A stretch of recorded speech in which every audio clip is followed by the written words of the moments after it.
and it's going to be amazing watching you guys ride again. Fantastic. So what course distance do we have today, Paul? Can you run us through the stats quick? Sure. This course is called Mountain 8. It starts off in the flats of Watopia downtown before snaking its way along Ocean Boulevard to a first of the long climb up what's called the reverse epic KOM. Okay. Properly steep, capped off with possibly one of the highest points in Watopia, the radio tower climb.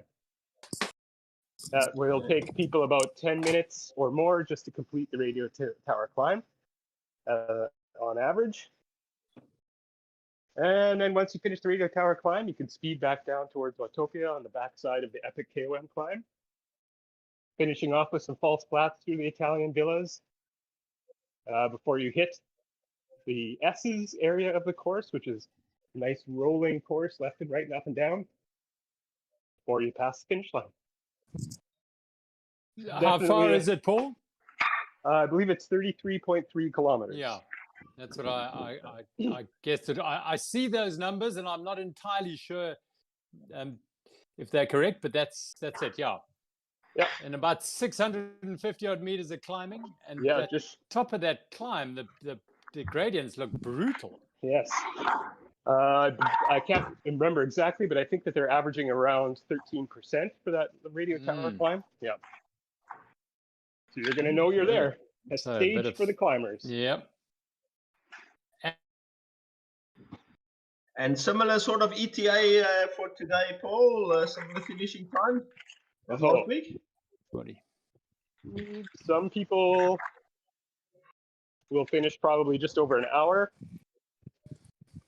If I had to estimate, with a lot of people finishing around 1 hour 15, 1 hour 20, and longer, of course, depending on how people are deciding to ride the course today, if they're just treating it as a fondo or a race. Okay.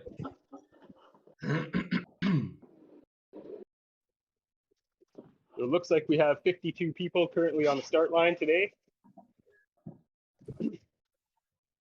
as of right now, with 3 minutes left to go until we launch.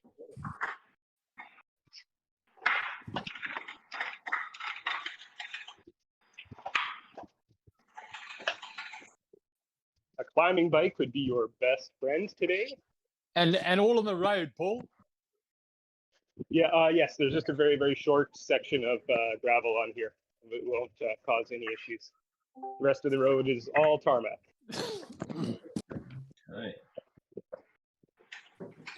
Okay, so stage 2 of the virtual TransCape series, hosted by HPL Cycling and Paul Cutting, Regan, the whole army of riders and people contributing. It's fantastic to be back in your company again and watching you all battle it out on this very, very tough. Blair Drader was last year's stage winner, and he was incredibly strong. We saw the results there.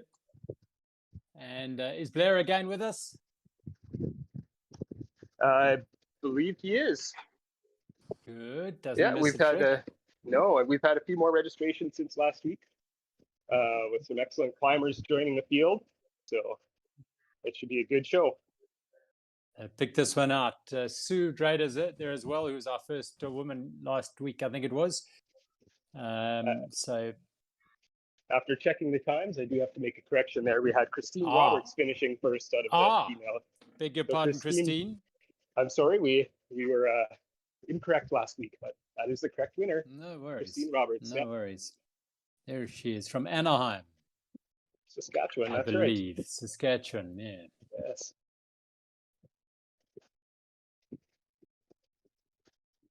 Minute and a half there and thereabouts to the start of stage 2. All these sleek machines and all of you nicely warmed up, I'm sure. Not much of a roll-in, about half a K of a roll-in, I think it is. Sounds about right. And then you are hard at work, and that climb comes quite early. And the KM, long drag up there, 10 to 15 minutes of hard yakka to get to the top. Happy anniversary. Albie, nice to have you back with us. Brian Zulkeski is back with us as well. Koski, beg your pardon. And Terry, it's your anniversary. It's my anniversary. Well, it's Thank not you. only your anniversary, I'm sure. It's according to my wife, it's ours alone. Nobody else in the world. Ah, good. Well, you and your wife's anniversary. Congratulations. 29 years. Well done. Yeah, it's kind of scary. Amazing. Yeah, congratulations. I've got bikes older than that. That's okay.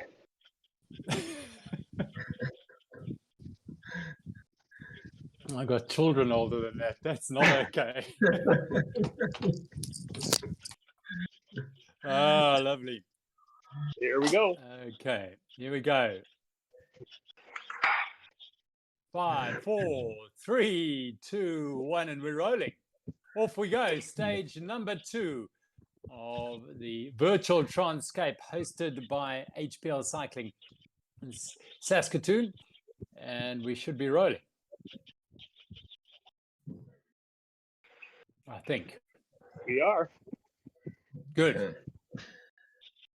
Hello, Wayne. Sorry, there we go. I'm off the thing there. That's, How are things today, Gerald? yeah, I'm very with good. you. Also, We that's it.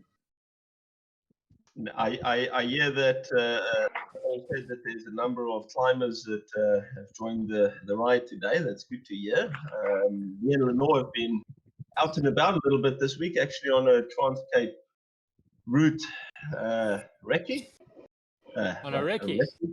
For the reconnaissance. I know the Canadians Good understand stuff. some of that, and we went to see some new amazing places and some new amazing potential routes that we Fantastic. still deciding whether we're going to use them or not. One of them that we luckily I only drove it most of it in the vehicle just yesterday, and turned out to be 80 kilometers, but over 2,000 meters of climbing. Wow. On that, yeah. So for the climbers in the group today,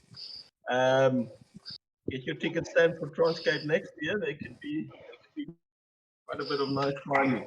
There always Wayne, Yes, Wayne, Phil. I think the idea of this is to try and attract the riders to entice them to come and join us at the TransCape. It was and not absolutely scare them beautiful riding, out of Gerald. it. It was did I say it was 2,000 meters over the 2 days. Sorry. Okay, And sounding a little more it's a new stage manageable. 1 and new stage 2 Oh, potentially. fantastic. If we decide to use it. So it's not that much climbing. As Gerald knows, we've learned some of our lessons early on already, and we do not have routes in TransCape anymore that are very, very rough. Maybe a bit later on in the session today, I went to unearth some of the statistics of some of the TransCape routes of the past, and I will be giving a little bit of a rundown on some of the most memorable days we've ever had. There have been a few of those, that's for sure. All manner of weather, but nothing like they have in Canada at the moment, but more like what we're having now. I can tell you what, if this was, and it would be the final day of the actual TransCape with Tyson Dyke now. And it looked as though Blair Drader had gone off the front quite early again, as he did last week, but we'll keep an eye on the riding. It's still very early days, 2.5 Ks in and 2 Ks of actual riding, a nice little group forming there. But if today was the actual finish, you'd have been rolling down the Franschhoek Pass, having crested the top of the Franschhoek Pass from the Beliesdorp side on a brutally hot day, 37 degrees centigrade here, there and thereabouts.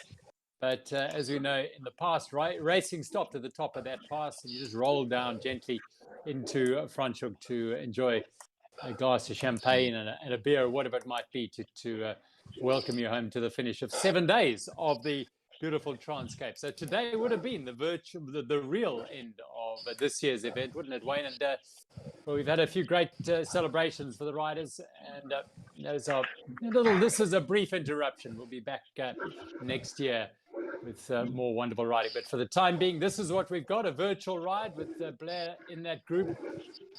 The HPL cycling rider who was so dominant last week, he's riding in this group at the front of the race at the moment.